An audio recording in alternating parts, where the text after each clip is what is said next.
यह जो तस्वीर है दिल्ली के सीलमपुर की तस्वीर है, जहां पर लोग रोडों पर उतरे हैं। लोगों का आक्रोश दिख रहा है। लोग रोड पर क्यों उतरे हैं? तो दिल्ली में एक नाबालिग लड़के की हत्या कर दी जाती है, जिसका नाम कुणाल बताया जाता है। अब कुणाल की हत्या करने वाला कौन कौन है? तो कुणाल की हत्या करने वाला एक साहिल है। दूसरी लड़की की तस्वीर निकल के सामने आ रही है, जिसका नाम जो है जिकरा बताया जा रहा है। अब दिल्ली में बीजेपी की सरकार है, डबल इंजन की सरकार है।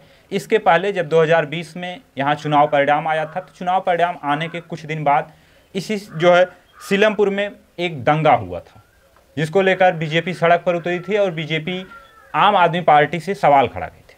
हालांकि चुनाव के समय वहाँ की प्रशासन व्यवस्था पर सवाल खड़े हुए थे। 2025 में भी प्रशासन व्यवस्था पर सवाल खड़े हुए थे।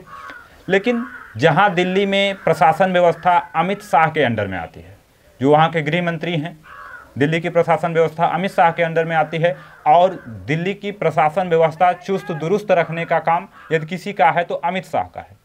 अब क्या ऐसी कमी रह जाती है, क्या ऐसी बात रह जाती है जो अमित शाह जो है वहाँ की प्रशासन व्यवस्था पर अपना कंट्रोल नहीं रख पा रहे हैं? अब वहाँ की पुलिस प्रशासन इस पर बयान दी है कि जो व्यक्ति था, जो लड़का था, जो नाबालिग था कुणाल, उसकी जो है हत्या सुबह वह चाय के लिए दूध लेने गया था तब हो जाती है। प्रशासन का कहना है कि इस पर जो है एफआईआर दर्ज कर लिया गया है। जगह जगह दबिश दी जा रही है। जैसे ही व्यक्ति पकड़ में आते हैं तो उनके ऊपर जो है दंडात्मक कार्रवाई की जाएगी। लेकिन यह पहली बार की घटना नहीं है। आम आदमी पार्टी के नेता इस पर आज भी सवाल खड़ा कर रहे हैं और उनका कहना है कि यह पहली बार की घटना नहीं है। इसके पहले जो है दिल्ली में एक प्रोपो डीलर की हत्या कर दी गई थी, जो सुबह सुबह जो है घूमने गया था, उसकी भी हत्या कर दी गई थी। आप एक बार सुन लीजिए आम आदमी पार्टी के जो नेता हैं वो क्या आरोप लगा रहे हैं, उसके बाद मैं आगे बात करता हूं। एक बार आप देख लीजिए। करीब 6 महीने से आम आदमी पार्टी की सरकार ये बात उठा रही थी और अब पिछले 2 महीने से हम लोग जब से अपोजिशन में, तब भी हम ये बात उठा रहे हैं कि दिल्ली की न्याय व्यवस्था ध्वस्त हो चुकी है।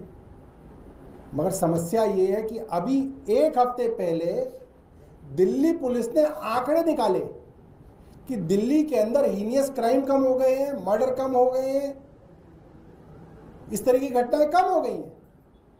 तो इससे ये पता चलता है कि ना सिर्फ क्राइम बढ़ रहा है, बल्कि अब आंकड़ों के साथ भी छेड़छाड़ करके दिल्ली वालों को बेवकूफ़ बनाया जा रहा है।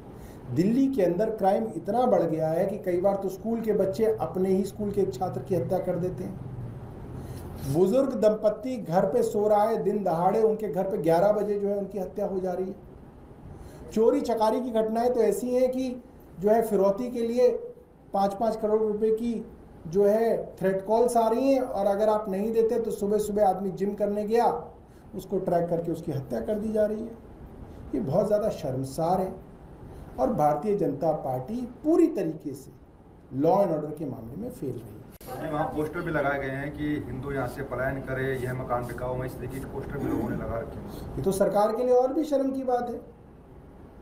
और ये सवाल ये है कि जब से ये भारतीय जनता पार्टी की सरकार बनी है, तभी से बेचारे हिंदुओं को पलायन करने की बात क्यों करी जा रही है? पहले तो कभी किसी की इतनी हिम्मत नहीं हुई कि हिंदुओं को पलायन करने की बात करी जाए। जब से इनकी सरकार बनी है, हर जगह जो है हिंदुओं को पलायन कराने की बात करी जाती है। बेचारा हिंदू तो वैसे ही पलायन कर रहा है। जितनी बड़ी संख्या के अंदर हिंदुओं ने भारत छोड़ा है, उतना तो पहले कभी किसी सरकार में नहीं छोड़ा। बड़े बड़े जो करोड़पति लोग हैं, सब यहाँ की नागरिकता छोड़ के यूरोप की, ऑस्ट्रेलिया की, कनाडा की, अमेरिका की नागरिकता ले रहे हैं। तो पिछले 10-11 साल में हालात तो देश के बहुत खराब हो। तो आम आदमी पार्टी के नेताओं का कहना है कि दिल्ली में लगातार हत्याएं हो रही हैं, जो प्रशासन व्यवस्था अमित शाह के अंदर में आती है। क्या वजह है जो है अमित शाह यहाँ पर काबू नहीं कर पा रहे हैं? दिल्ली के नेताओं का कहना है कि पहली बार की हत्या नहीं है, इसके पहले भी हत्या हो चुकी है। लगातार हम 6 महीने से इस पर जो है सवाल खड़ा कर रहे हैं, लेकिन अभी तक यहाँ की हत्याओं का जो है कोई घटोत्तरी नहीं हुई। हालांकि प्रशासन ने कुछ दिन पहले ही एक आंकड़ा निकाला था, जिसमें प्रशासन ने बताया था कि दिल्ली में अपराध का ग्राफ गिरा है। लेकिन अपराध का ग्राफ गिरा है, यह आम आदमी पार्टी के नेताओं द्वारा कहना है। वह जो है एक जो ग्राफ निकाला गया था वो सही ग्राफ नहीं था। वह पुलिस प्रशासन जो है अपराध के आंकड़े में भी जो है छेड़छाड़ कर रही है, ऐसा आम आदमी पार्टी के नेताओं का कहना है। लेकिन जहां टीवी चैनल पर इस समय काफ़ी जोर शोर के साथ एक मामला चल रहा है पश्चिम बंगाल का। पश्चिम बंगाल के मुर्शिदाबाद में दंगा होता है, जिसको लेकर ममता बनर्जी सरकार कटघरे में है। ममता बनर्जी सरकार को कटघरे में होना भी चाहिए, क्योंकि वहाँ की वो मुख्यमंत्री हैं। लेकिन दिल्ली को लेकर एक बार भी न तो खबर की गई, न तो इस पर डिबेट हो रहा है, क्योंकि यहाँ बीजेपी की सरकार है। दिल्ली में जिस तरीके से हिंदुओं को पलायन होने की बात, लोग हाथों में पोस्टर लेकर प्रदर्शन कर रहे हैं। आप एक बार फिर देख लीजिए वह वीडियो, जिस पे जो है लोग अपने हाथों में पोस्टर लेकर प्रदर्शन कर रहे हैं। लोग अपने हाथों में पोस्टर लेकर रोडों पर उतरे हैं कि यहाँ जगह जगह पोस्टर चिपकाया जा रहा है कि हिंदुओं को यहाँ से चले जाना चाहिए, पलायन करना चाहिए। आप एक बार वीडियो देखिए। तो आप इस वीडियो में देख रहे हैं किस तरीके से लोग अपने हाथों में पोस्टर लिए हैं और हिंदुओं की पलायन होने की बात हो रही है। जहां बीजेपी पश्चिम बंगाल की सरकार पर सवाल खड़ा कर रही है कि वह हिंदुओं की रक्षा नहीं कर पा रही हैं। ममता बनर्जी की सरकार में हिंदुओं का पलायन हो रहा है, हिंदू भयभीत हैं, उनकी रक्षा नहीं हो पा रही है, उनको सताया जा रहा है। पश्चिम बंगाल में यही बीजेपी सवाल खड़ा कर रही है। यही बीजेपी दिल्ली में हिंदुओं का पलायन नहीं रोक पा रही है। इसी बीजेपी की सरकार में दिल्ली में लोग हाथों में पोस्टर लेकर धरना प्रदर्शन कर रहे हैं। तो आपको क्या लगता है कि जहां बीजेपी की सरकार होती है, वहां की जो इस तरीके की खबरें होती हैं, आखिर मीडिया चैनल क्यों नहीं दिखा रहा है? अगर यहीं आम आदमी की पार्टी की सरकार होती तो बड़े बड़े एंकर आज जो है सीलमपुर की गलियों में तैनात होते, वहां से लाइव रिपोर्टिंग कर रहे होते।